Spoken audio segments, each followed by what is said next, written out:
తిరుమలలో వైకుంఠ ద్వార దర్శనాలు కొనసాగుతున్నాయి. వైకుంఠ ద్వారం నుంచి భక్తులకు దర్శనమిస్తున్నారు కలియుగ దైవం శ్రీ వెంకటేశ్వర స్వామి. గోవింద నామస్మరణతో తిరుమల కొండలు మారుమోగిపోతున్నాయి.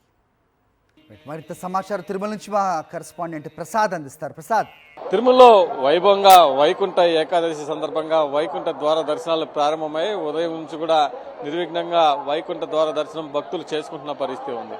ఉదయం 3:30 గంటల నుంచి 4:30 మధ్యలో వీఐపీలకి దర్శనం ప్రారంభించిన టీటీడీ దాదాపు 8 గంటల వరకు కూడా వాళ్ళకి దర్శనం చేయించింది. అనంతరం 8:15 సామాన్య భక్తులకి దర్శనాన్ని ప్రారంభించింది టీటీడీ. ఇదే విధంగా తిరుమలలో ఇటు వీఐపీలు మరోపక్క సామాన్య భక్తులు కూడా అధిక స్థాయిలో వైకుంఠ ద్వార ప్రవేశానికి పోటీ పడుతున్న పరిస్థితి ఉంది. ప్రస్తుతం మనం తిరుమల శ్రీవారి ఆలయం వద్ద ఉన్నాం. ఈ ఆలయం వద్ద ప్రస్తుతం ఉదయం నుంచి కూడా దర్శనాలు ప్రారంభమై నేడు శుక్రవారం కావడంతో సోమవారికి ప్రత్యేక ధనుర్మాస కార్యక్రమాలు, అదేవిధంగా అభిషేకం అనంతరం సోమవారికి వజ్రాభరణాలని ప్రత్యేకంగా అలంకరించడం జరిగింది. అదేవిధంగా అనంతరం వైకుంఠ ద్వారంలో పుష్పాలంకరణ నిర్వహించి వైకుంఠ ద్వార దర్శనాన్ని ప్రారంభించారు. అక్కడి నుంచి కూడా వైకుంఠ ద్వార దర్శనాలు నిర్విఘ్నంగా కొనసాగుతాయి. 10 రోజుల పాటు ఈ వైకుంఠ ద్వార దర్శనాలు కూడా ఇక్కడ జరిగే అవకాశం ఉంది. మరోపక్క ఉదయం నుంచి కూడా వైకుంఠ ద్వార దర్శనం కోసం ఎదురు చూస్తున్న భక్తులందరికీ కూడా వైకుంఠ ద్వార దర్శనాలు ప్రారంభమయ్యాయి. ఏదైతే మొన్న సాయంత్రం నుంచి కూడా ఏదైతే టికెట్లు పొందారో ఆ భక్తులందరూ కూడా వాళ్ళకి ఇచ్చిన సమయానికి వైకుంఠ క్యూ కాంప్లెక్స్ చేరుకుని అక్కడి నుంచి కూడా వైకుంఠ ద్వారం నుంచి క్యూ లైన్ లోకి ఎంటర్ అయ్యి అదేవిధంగా సోమవారం దర్శనానికి వెళ్తున్న పరిస్థితి ఉంది. ఇదే విధంగా తిరుమలలో 10 రోజుల పాటు అంటే ఈ రోజు నుంచి 19వ తారీఖు వరకు కూడా వైకుంఠ ద్వార దర్శనాలు జరుగుతాయి.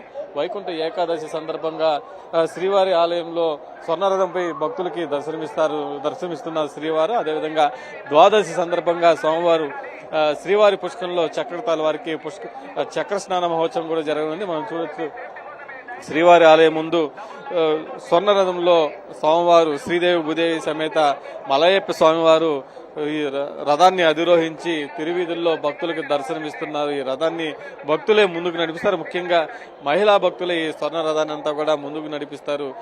దీనికంతా కూడా పూర్తిగా మనం చూడొచ్చు మాడా వీధుల్లో భక్తుల మధ్యలో స్వర్ణ రథం అత్యంత వైభవంగా వెలిగిపోతున్న పరిస్థితి ఉంది. భక్తులు కనులారా ఈ స్వర్ణ రథాన్ని వీక్షిస్తున్నారు. ఎవరైతే తిరుమలలో దర్శనానికి వెళ్లలేని భక్తులు కావచ్చు, దర్శనం టికెట్ దొరకని భక్తులందరూ కూడా టీటీడీ స్వర్ణరథంలో స్వామివారిని ఉత్సవమూర్తుల్ని దర్శనం చేసుకునే అవకాశం ఉంటుంది. స్వర్ణరథం అనంతరం కూడా ఉత్సవమూర్తులు స్వర్ణరథంలో ఉన్న శ్రీదేవి భూదేవి సమేత ఉత్సవమూర్తుల్ని ఈ వాహన మండపంలోనే ఏర్పాటు చేసి ఈరోజు సాయంత్రం వరకు కూడా భక్తులకి వాహన మండపంలో ఉత్సవమూర్తుల దర్శనం కల్పించడానికి టీటీడీ ఏర్పాట్లు చేస్తుంది. మరో 9 నేటి నుంచి 19వ తారీఖు వరకు కూడా ఈ వైకుంఠ ద్వార దర్శనాలు నిర్విఘ్నంగా జరగనున్నాయి. భక్తులందరూ కూడా సమయం పాటించి తిరుపతిలో టికెట్లు తీసుకుని అనంతరమే తిరుమలకు రావాలి. దర్శనం టికెట్లు ఉన్న వారికి మాత్రమే సోమవారి వైకుంఠ ద్వార దర్శనం అని కూడా టీటీ చెప్తుంది. దాదాపు 5 నుంచి 6 వేల మందికి పైగా వీఐపీలు ఇప్పటికే దర్శనం చేసుకున్నారు. మరోపక్క సామాన్య భక్తులకి దర్శనం ప్రారంభమైంది.